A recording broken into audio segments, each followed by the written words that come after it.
Apa artinya Id? Apa artinya Adha? Ini satu. Kemudian ini yang kedua. Saya ingin setiap apa yang disebutkan berupa istilah dalam syariat. Ingat, ada istilah syariat, ada nama dalam bahasa, itu berbeda. Semua bahasa syariat, istilah syariat itu punya makna. Bukan bahasa Arab biasa, ingat. Takwa misalnya. Itu bukan bahasa Arab biasa, itu bahasa syariat. Takwa, salat, zakat. Karena itu setiap nama dalam syariat kita mesti paham apa maksudnya. Artinya apa? Termasuk nama-nama salat, hati-hati, bukan sekedar waktu. Fajar, zuhur, asar, maghrib, isya, itu ada maknanya. Ada hikmahnya. Karena itu ketika Nabi diutus sekaligus menerangkan hikmahnya. Dari sejak doa Nabi Ibrahim alaihissalam dengan doa Nabi Ismail alaihissalam. Di Quran surah kedua ayat 129.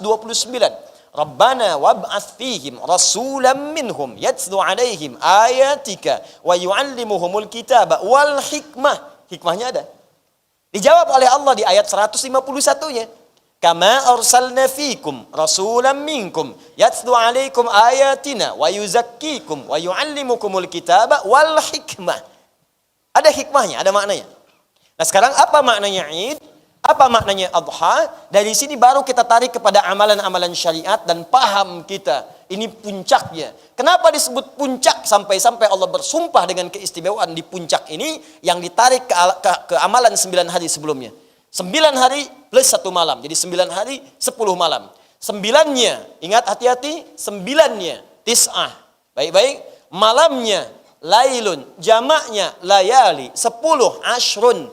Fajar di hari ke-10 tambah 9 hari plus 10 malam. Wal fajr walayalin ashr. Saking pentingnya ini. Makanya kita tarik dulu ke 10 fajarnya dengan duhanya Idul Adha, baru kita tarik dari sini ke 9 ke belakangnya. 10, 9, 8, 3 ya, sampai dengan kedua, ke-1 pus naik ke atas. Id berasal dari kata ada ya'udu. Ya, pelan-pelan, sabar. Ada ya'udu idan. Ada ya'udu idan wa audatan wa idatan. Artinya kembali kepada asal sesuatu.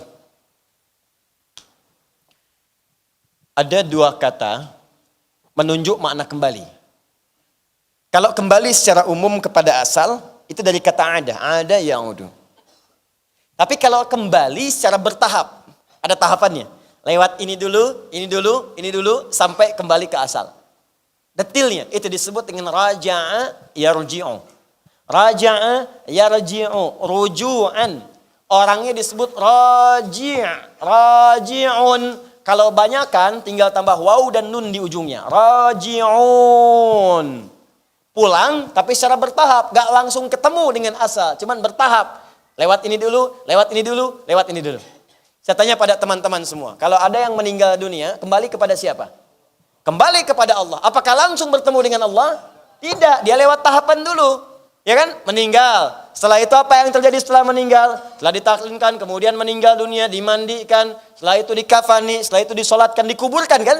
Lewat barzakh dulu, barzakh baru naik sampai di hari kiamat ketemu Allah. Karena dia punya tahapan tidak langsung bertemu dengan Allah. Dia bertahap dulu, maka dikatakanlah saat kepulangannya, inna lillahi wa inna ilaihi raji'un. Bukan aidun, raji'un. Itu yang disebut di Al-Quran, surah kedua Al-Baqarah, ayat ke-156, paling kiri sebelah atas.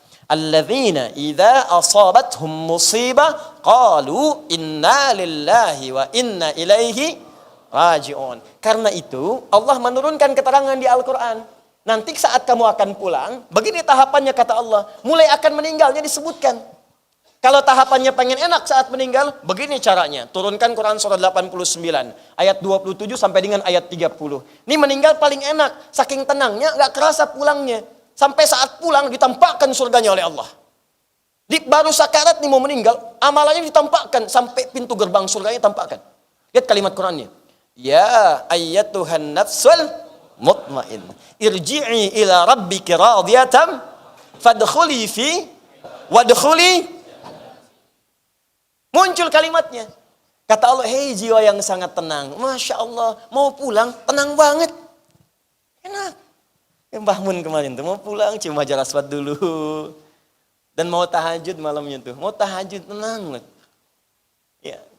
Al-Ustaz Arifin Ilham mau pulang sampai nulis dulu. Liqa Allah. Lagi siap-siap nih pengen jumpa dengan Allah. Saking tenangnya gitu. Ada orang-orang baru disebutin aja udah gelisah. Nanti wafat nih.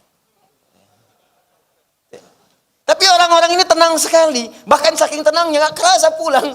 Kata Allah, hei jiwa yang lagi tenang, tenang banget mau pulang. Ayo cepat pulang. Ayo menghadap kepada Rabbmu. Aku ridha dengan amalmu, engkau pun akan ridha dengan pemberianku. Masuk dalam golongan hambaku, aku sudah siapkan surga untukmu. Ditampakkan amalnya. Tampakkan amalannya. Makanya banyak orang-orang tuh yang gembira, sekaligus kadang-kadang ngigau. Kenapa enggak lebih banyak lagi ya Allah? Kenapa enggak lebih panjang lagi ya Allah? Ya Allah, kenapa bukan yang baru? Terjadi di zaman Nabi. Ternyata begitu ditampakkan, dia pernah saat ke masjid, dia jalan kaki. Begitu akan wafat ditampakkan pahalanya. Ya Allah, kenapa enggak lebih panjang lagi sehingga pahalanya makin banyak lagi? Surganya makin enak ya Allah. Pernah di jalan musim dingin, ada orang kedinginan, dibuka baju bagian luarnya yang lama, yang baru dia pakai. Begitu ditampakkan pahalanya, ya Allah, kenapa bukan yang baru ya Allah? Dan banyak mujahid fisabilillah pengen balik lagi ke dunia untuk berjihad lagi supaya mendapatkan pahala lagi. Kita ada di mana? Di mana gitu? Itu nikmat. Ada orang-orang yang kadang-kadang, ya Allah, kapan saya pulang? Saking tenang dan siapnya. Tapi banyak sementara orang mengatakan, ya Allah, kalau bisa jangan dulu pulang. Itu raji'un. Ini gambaran yang tenang. Kalau mau susah, kata Allah, turunkan lagi. Kalau kamu kerjakan ini susah, maka turun Quran surah ke-8 ayat ke-50 itu. Dipukulin malaikat tuh. Apa yang menyebabkan dia begitu? Disebutkan nih, kalau kamu kerjakan ini, kamu akan begini. Kamu dusta, kamu zalim, kamu mabuk, kamu zina. Nanti kalau kamu mau tahu cara pulangnya, kamu akan begini. Tapi kalau kamu sholat, kamu zakat, kamu puasa, kamu baca Quran, pulangnya begini. Kalau nggak percaya, silakan kata Allah kerjakan. Tapi saat terjadi itu, tidak akan lagi yang bisa menolong kalian. Makanya ketika itu ada, siapkan teman-teman. Antum, kita, saya, anda, kita. Sekarang di fase mana? Kalau di fase dunia, berarti akan pulang. Siapkan untuk persiapan pulang. Nanti ke alam kubur, dia dijelaskan lagi. Turun Quran misalnya, surah ketiga Ali Imran, ayat 169 sampai dengan 172. Ini nih tipe alam kubur yang bagus. Antum mau tipe berapa? 36, 72? Yang berapa meter? Yang terangnya sebagaimana? Yang nikmatnya seperti apa? Ada semuanya. Yang gelap juga ada. Nggak usah nunggu mati lampu, kasihan pohon sengon. Banyak. Jelas ya? Itu Id namanya. Yang tadi raji'un, tahapan sampai pulang. Sampai ke hari kiamatnya ada. Sampai ke surganya ada semua. Itu raji'un. Kalau umum kalimatnya pasti pulang, maka sudah kembalikan ke asal kalimat ada ya'udu idan. Makanya hari kiamat disebut yaumul mi'ad. Ya? Ibnul Qayyim al-Jauziyah mengarang sebuah kitab bekal pulang. Namanya Zadul Ma'ad. Bekal untuk persiapan kita pulang kepada Allah subhanahu wa ta'ala. Dan janji Allah kita pasti pulang. Maka turun Quran surah ketiga Al Imran ayat 9. Innallaha la yukhliful mi'ad. Allah tidak mungkin mengingkari janji. Apa janji terbesarnya? Setiap kita pasti pulang. Makanya setiap manusia, janji Allah pasti wafat. Setiap manusia pasti wafat. Kullu nafsin dha'iqatul. Dan Allah berjanji ketika Anda pulang ada hisab yang sesuai dengan amalan kita. Jadi kalau disebutkan ada ya'udu idan, id itu keadaan sifatnya. Artinya kembali kepada asal mula. Di setiap ada kata id itu kembali ke asal mula.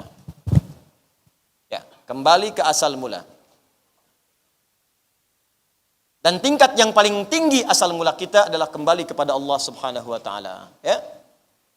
Tapi ini kata dasarnya, makna dasarnya ini, setiap kembali ke asal mula, maka keadaannya, sifatnya, nilainya disebut dengan id namanya. Jelas sampai sini?